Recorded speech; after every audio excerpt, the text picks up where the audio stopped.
when I saw the video and you were talking about yourself and like looking in the camera, I was like, wow, this product can actually help me, and your story was unbelievable. I really liked how honest you were, and so I said, of course I'm gonna back it. And you had a goal of 10,000, and you received over 15,000.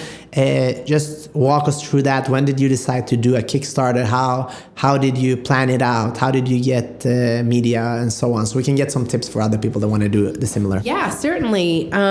So I just want to take a second and say thank you so much for your feedback on that video. Being vulnerable is, even though apparently I do it quite well, it's still quite difficult. And I'm really appreciative that you said that, because it took a long time to get to that space. So some tips. How I got started. So how I got started is, of course, I had the sticky note, but I knew that I had kind of hit a wall with them. Like I couldn't do what I wanted to do with just sticky notes, and so I wanted to create another item to work with them in tandem. And again, another part of my process was writing and journaling. And I didn't want to do just like some random journal, because you can get those anywhere for like $5 or something. I wanted to do something that people can really use, look back on, and figure out like where they were and what they wanted to do, and really like do like a measurement check. I wanted something that had something that people can tangibly use to change their lives. So that took me a couple months to create. And I had an amazing team to help me do that as well. But the thing is, with the Kickstarter campaign, like I was doing it all by myself. And most successful campaigns, you've got like a couple different people. You've got a PR person, you've got a marketing person, all these different things. So I knew it was going to be a heavy lift, and I did a lot of research.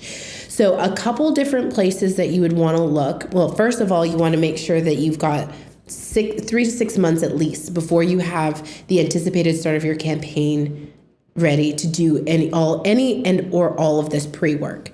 If you get the chance to, please Google Tim Ferriss's. He does the 4-hour work week, but he did this Kickstarter hack with Soma. I read that article this morning, actually, because a friend of mine told me you got to read this article before you meet Cheryl to talk about if she did similar things. And it's so funny that you mentioned that now.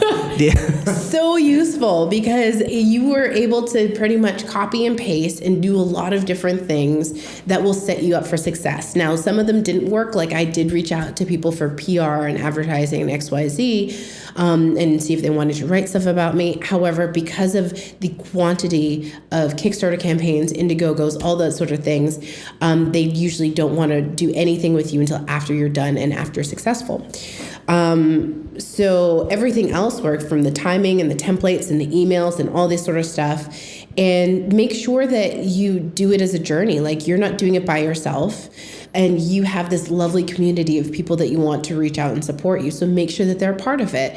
So whether it's you like, hey, yeah, I'm testing out this, or have you seen, this part of the journal, or I'd love to get your feedback on X, Y, and Z, and contacting people. I also ended up working with a really good consulting firm. I just needed an hour with them. And what they ended up doing was really being like, okay, well, this is what you need to do, this is what you need to do, and this is what you shouldn't do. They're called Hippie Geniuses, and they're in Mid-City, LA, and they're a group of amazing women that like kick ass when it comes to any sort of campaigning with crowdfunding. So if you need help, definitely go to them. And then just know for 30 days, your life is not yours. Like you eat, sleep, breathe, cry, everything this campaign. You're always on the phone. You're always sending emails. And it was more than I ever thought I could hit.